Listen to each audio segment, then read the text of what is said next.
আজ আমি করব মাংসের ঝোল। তার জন্য গরম কড়াইয়ে তেল দিয়ে আমি গোটা গরম মশলা কিছুটা, তার সঙ্গে তেজপাতা, শুকনো লঙ্কা দিয়েছি। তার উপরে দিয়েছি পেঁয়াজ কুচি, আদা বাটা, রসুন বাটা দিয়ে ভালো করে মশলাটাকে ভেজে টমেটো কুচি অ্যাড করেছি। টমেটো কুচির সঙ্গে কিছুটা ধনে পাতা অ্যাড করেছি। তারপরে হলুদ গুঁড়ো আর লঙ্কা গুঁড়ো কিছুটা জলের সঙ্গে মিশিয়ে তাতে দিয়েছি। মশলাটা ভালো করে কষিয়ে যখন মশলা থেকে তেল ছেড়ে গেছে তখন বুঝতে হবে মশলাটা ভাজা হয়ে গেছে। তখন মাংসটা অ্যাড করেছি। মাংসটা দিয়ে ভালো করে মাংসটাকে কষাতে হবে।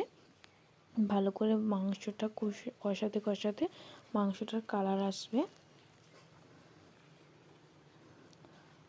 মাংস ভালো করে কষিয়ে নিতে হবে, নাহলে মাংসের স্বাদ হবে না। মাংস কষানোর কাছেই মাংসের স্বাদ আসে। যেহেতু আমি আগে থেকে মাংসতে লবণ মাখিয়ে রেখেছিলাম, তাই লবণটা অ্যাড করছি না এখন।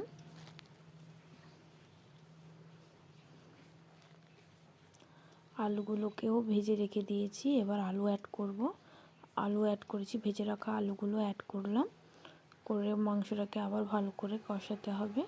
মাংসটা পুরো কষাতে হবে 30 মিনিট ধরে। মাংস কষানোর কাছেই মাংসের টেস্ট আসে। ভালো করে মাংসটা কষিয়ে নিয়েছি, এবার মাংসতে জল দেব।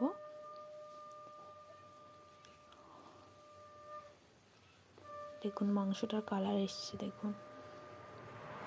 এবার মাংসতে আমি জল অ্যাড করব। দেখুন জল অ্যাড করেছি, যেহেতু আমি মাংসের ঝোল করব আজকে, যার কারণে আমি জলটা একটু বেশি দিয়েছি।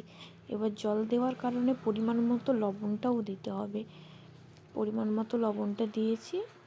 মাংস ফুটে এলে, মাংসের ঝোলটা ফুটে এলে তখন আমি একটা মিট মশলা অ্যাড করলাম। মিট মশলার প্যাকেট একটা দিয়েছি পুরোটা, দিয়ে মাংসটাকে ফোটাতে হবে কিছুক্ষণ। মাংসটা আমার প্রায় হয়ে এসছে। আপনারাও বাড়িতে এইভাবে একদিন মাংসের ঝোল করে দেখবেন। ঝাল ঝাল মাংসের ঝোল খেতে খুব টেস্টি হয়। দেখুন এবার মাংসটা আমার প্রায় হয়ে এসছে। আমি মাংসের ঝোলটা একটু বেশি রাখবো, এবার নামিয়ে নেব। মাংসের ঝোল কমপ্লিট, ঝাল ঝাল মাংসের ঝোল কমপ্লিট। আপনারা একবার এইভাবে করে দেখবেন, খেতে খুব টেস্টি হয়।